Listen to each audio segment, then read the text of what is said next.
So, Sean, we're in the middle of one of your Yakima Valley vineyards, and Columbia is the first premium winery in Washington. Correct. Can you give us a little bit about the history here? Yeah, I can actually. So we are 53 years old. So 1962 we started. A group of 10 friends actually started as Associated Vintners.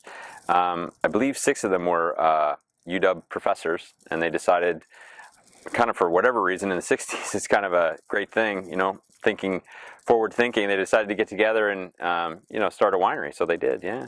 Excellent. And part of your legacy is, of course, that one of your winemakers or founders brought some new varieties to the region. Yeah, absolutely. Can you tell me a bit about that? I can, actually, yeah. So the person to whom you're speaking is David Lake, actually, and he joined the winery, I believe it was 79, but he was an MW, and he came to this region and he really had vision and really, I'm assuming saw stuff that other people didn't. So we were the first to, or us, the winery, we were first to bring grape varieties Syrah, Cab Franc, as well as Pinot Gris to this region. And so he got together with Red Willow vineyards and planted these varieties, long before anybody else did. So.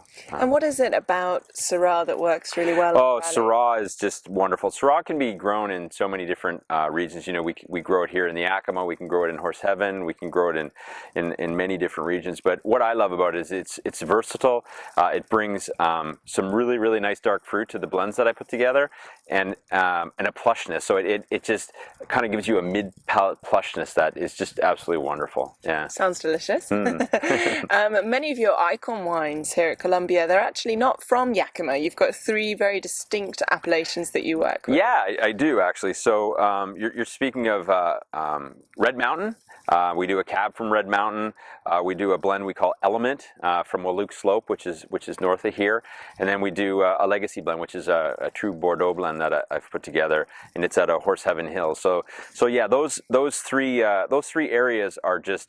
They're warm. They're the 3 warmest in Washington, and they just grow some great fruit. Cab in particular is really what I'm after in 2 of them. And in Walook, it's Merlot that really struck my fancy when I moved here in 12. So yeah. And how can you describe the differences between those 3 regions and how that might express in the actual wine? Yeah, I can. So I think. Between Horse Heaven and Walook Slope, I think, in general, let me just back up a little bit. So in general, I think, reds grow really well here. We get some great color and structure. But from Horse Heaven to Walook, I think Horse Heaven reds are, from a tannic perspective, are just a little bit more elegant. Walook Slope, they're just a little bit, they're what I call chunkier. They're just a little bit grainier, bigger. And then Red Mountain, again, is probably on that same tier as Walook. They're just bigger, more expressive tannins, but there's something about the dirt there, and it's just, there's an earthiness that is also kind of interwoven with the wonderful fruit off of Red Mountain that just makes it so special. Yeah. Excellent. And then you also have one of the wines that we've just tried was your delicious Rhone blend. Yes. Yeah. So that's out of mainly Horse Heaven. It's Columbia AVA. We tasted the 13, but yeah, again, it's Syrah based. It's got some Mourvedre.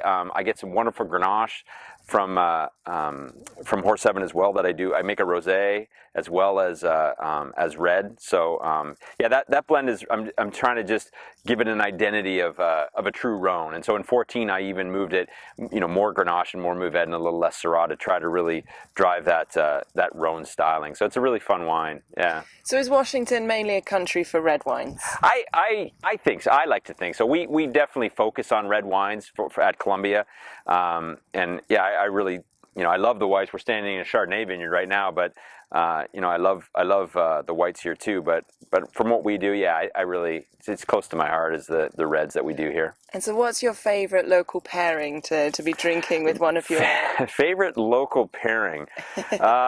Geez, it's probably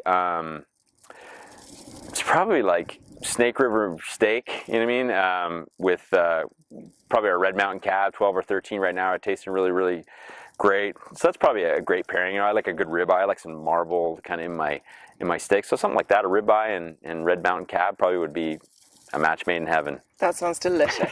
Thank you.